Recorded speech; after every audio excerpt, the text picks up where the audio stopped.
हरे कृष्णा। श्रीमद् भागवतम स्कंद 1 अध्याय 1 श्लोक नंबर 3।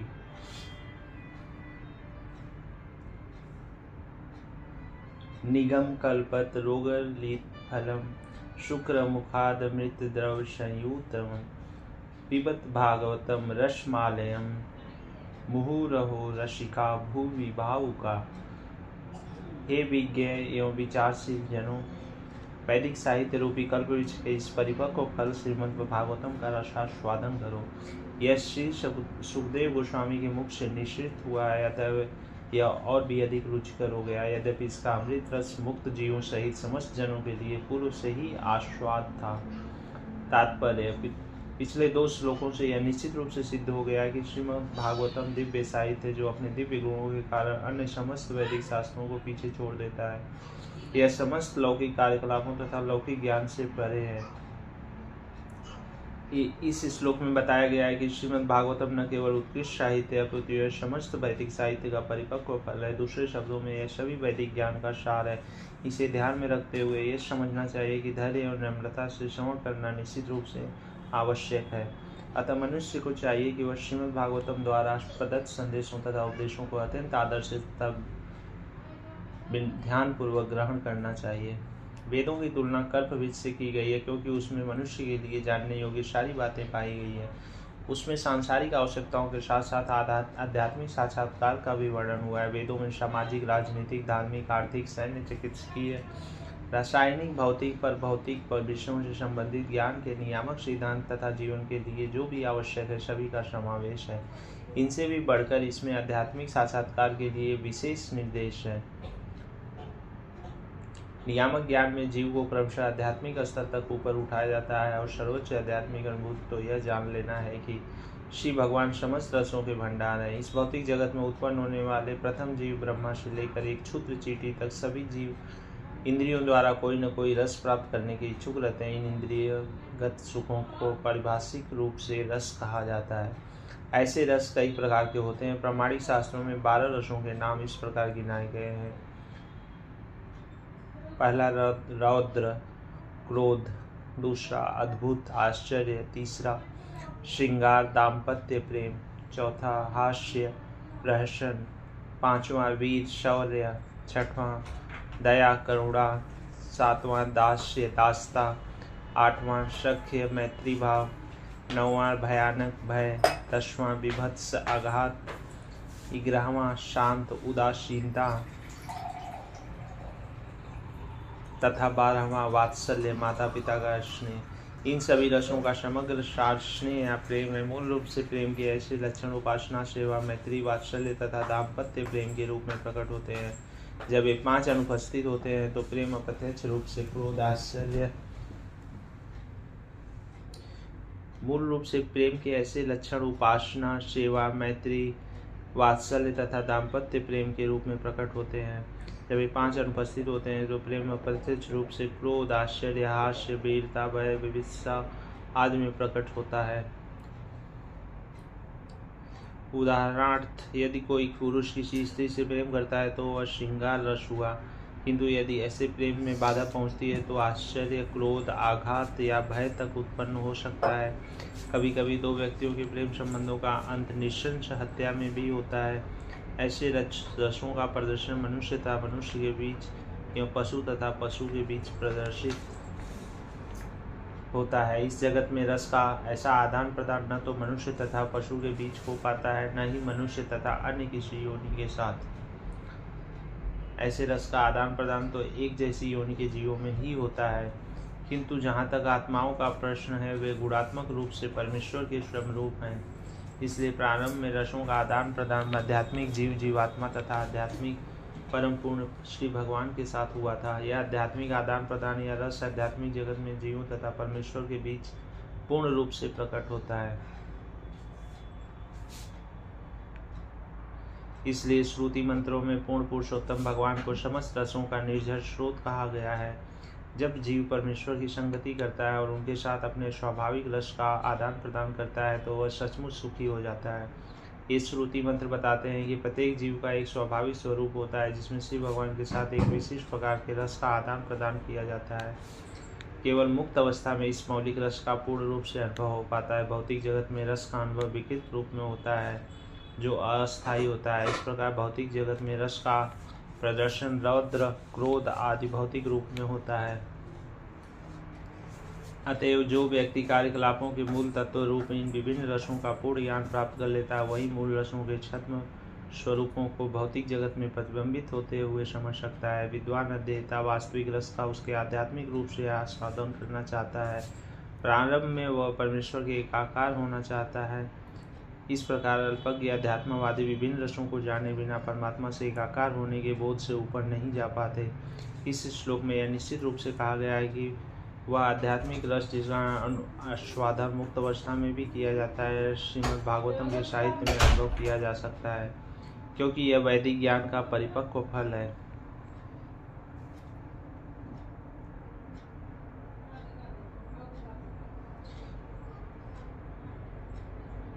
इस दिव्य साहित्य का विनीत भाव से श्रवण करने पर मनुष्य मनोवांछित पूर्ण आनंद प्राप्त कर सकता है, किंतु मनुष्य को इस बात में अत्यंत सावधानी बरतनी होगी कि इस संदेश का श्रवण उपयुक्त स्रोत से किया जाए। श्रीमद् भागवतम को उपयुक्त स्रोत से ही यथारूप प्राप्त किया गया है। इसे वैकुंठ लोक में लाने वाले श्री नारद मुनि हैं।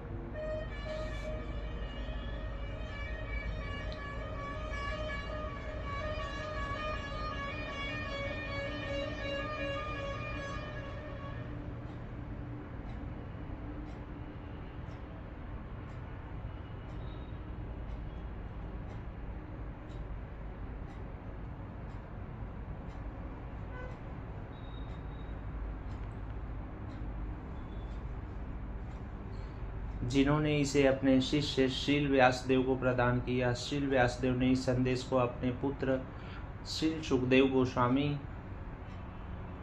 को प्रदान किया और फिर उन्होंने इसे महाराज परीक्षित को उनकी मृत्यु से मात्र 7 दिन पूर्व प्रदान किया।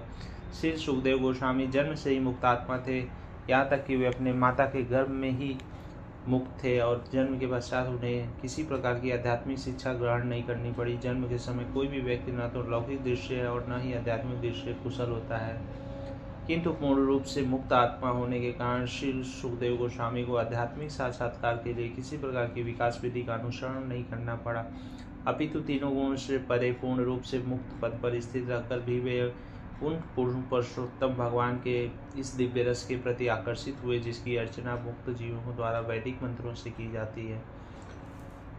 परमेश्वर की लीलाएं मुक्त जीवों की सांसारी मनुष्यों की अपेक्षा अधिक आकर्षक लगती हैं। श्री भगवान किसी भी दृष्टिकोण से निराकार नहीं है, क्योंकि दिव्य रस का आस्वादन केवल व्यक्ति के साथ ही संभव है। श्रीमद् भागवतम में श्री भगवान की दिव्य लीलाओं का वर्णन है और श्री सुखदेव गोस्वामी ने क्रमबद्ध रूप से इसका वर्णन किया है।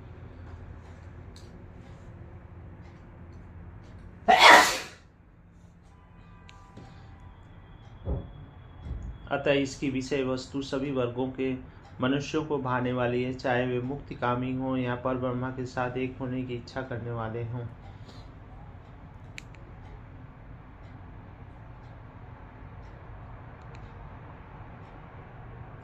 संस्कृत में सुख शब्द का अर्थ तोता भी होता है।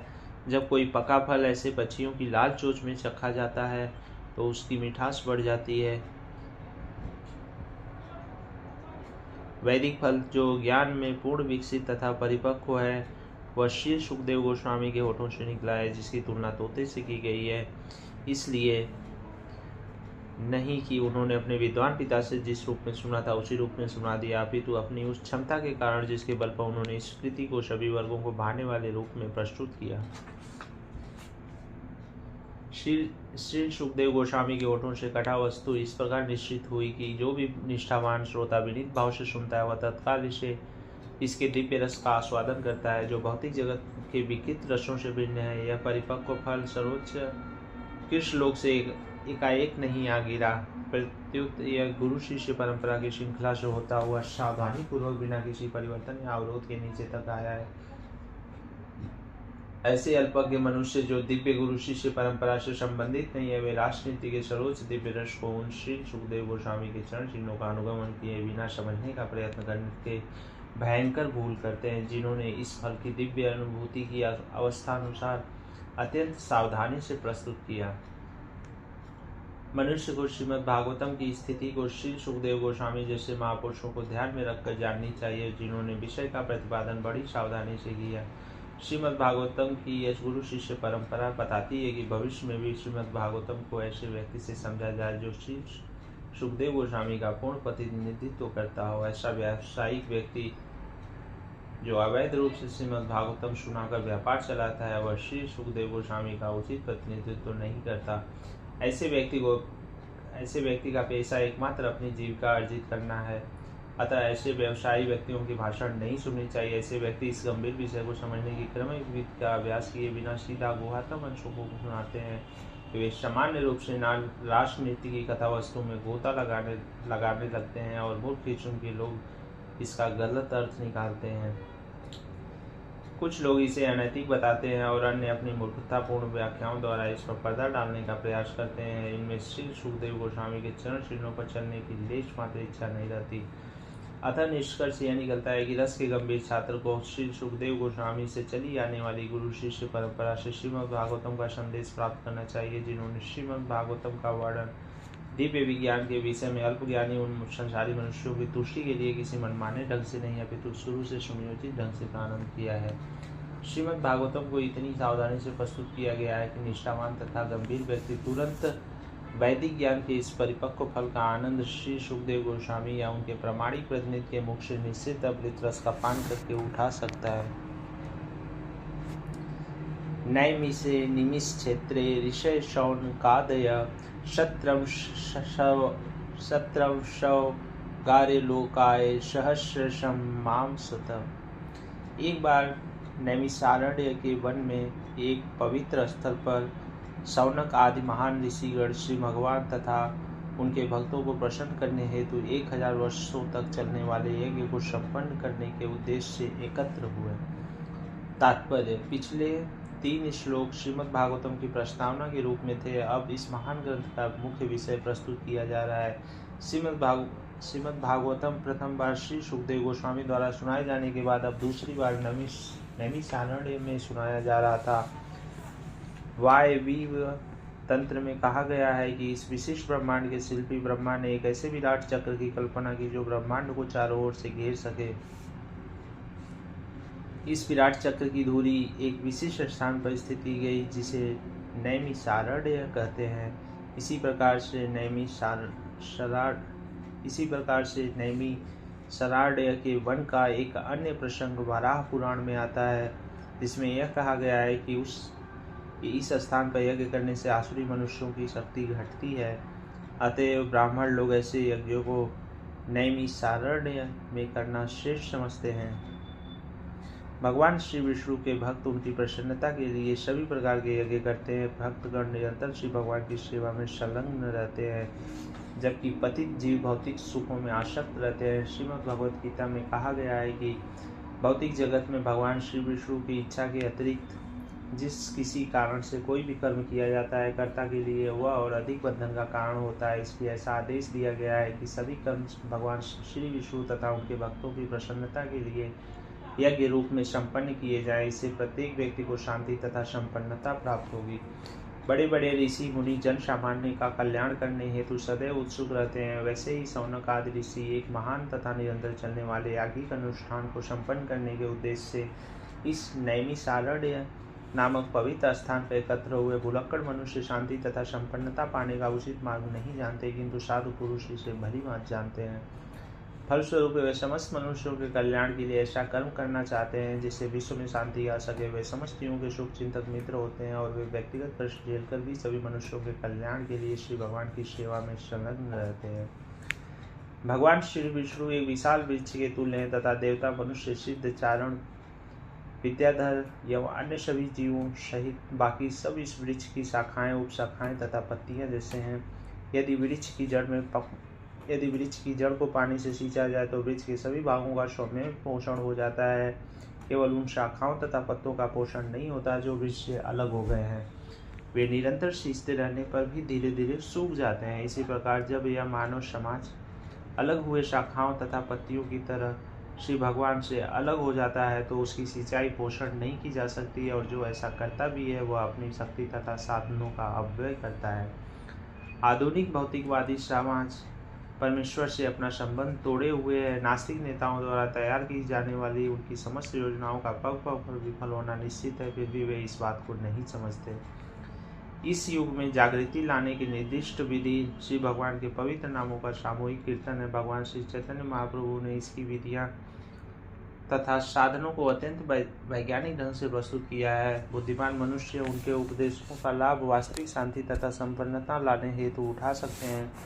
श्रीमद् भागवतम भी उसी उद्देश्य से प्रस्तुत किया गया है। आगे चलकर इसकी विशद व्याख्या की जाएगी। हरे कृष्णा।